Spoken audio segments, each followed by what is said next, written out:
ए वर्ष 2025 मसीह कर्कट संक्रांति जुलाई 16 तारिख बुधवार पड़ुछि। कर्कट संक्रांति ठारू सूर्यंकर दक्षिणायन गति होता है, तेणु यही संक्रांति को दक्षिणायन संक्रांति मध्य कहा जाए। ए संक्रांतिर नाम मंदाकिनी। मासाधिपति चंद्र। वर्षा ऋतुर प्रथम मास। संवत्सरक नाम सिद्धार्थ 53। दिन गणना अनुसार श्रावण मासर प्रथम दिन। यही श्रावण मासरे राज्यर फलाफल आसंतु जानिबा। राउरकेला, विमलगढ़, बांसपाणी, बादाम पहाड़ अंचल आदिवासी और श्रमिक आंदोलन, खनि खादान रे नाना क्षयक्षति सह पोड़ा जलार आशंका रहुछि। बेतनटी, रूपसा, बालियापाल, धामरा, चांदबाली अंचल चोरी, डकायती, राहाजानी, बारंबार पथ दुर्घटना आदि घटी चलिबार संभावना हुए।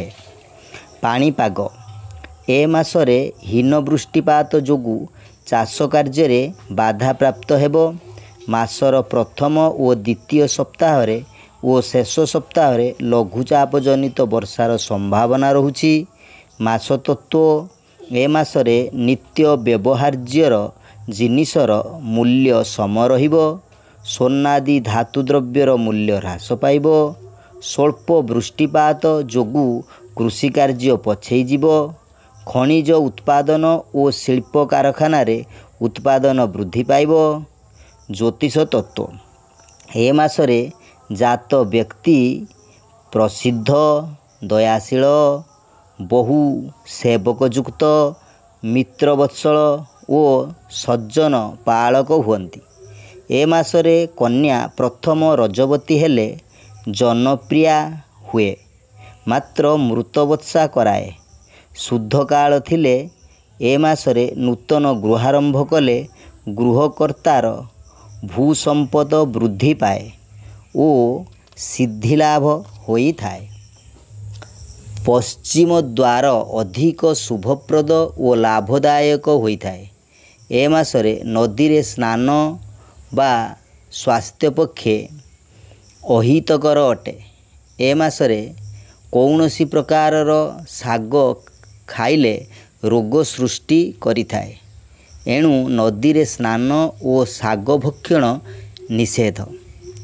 ए मासरे रवि शुद्धि वृष, कन्या, तुला और कुंभ राशि रहुछि। मासर 9 दिन परठारु मिथुन, बिछा और मीन राशि रे रवि शुद्धि रहुछि। एहा छड़ा गुरु शुद्धि ए मास पई वृष, सिंह, तुला, धनु, कुंभ राशि रे रहुछि। ए मासरे अन्नप्राशन दिन गुड़िक है 16, 19, 20। वाणिज्यकरण दिन गुड़िक है मास 3, 5, 16, 22, 23, 26, 27, 30, 31। साधभक्षण 19, 20, 26, 27 अटे। भिडियोटी किपरि लागिला कमेंट करी जणाइबे। भल लागिथिले लाइक करिवा सहित सांगसाथी माननकु शेयर करी जणाइबे। एहा सहित एई चैनल को सब्सक्राइब करी नेबे। ओम दधिवामनाय नमः।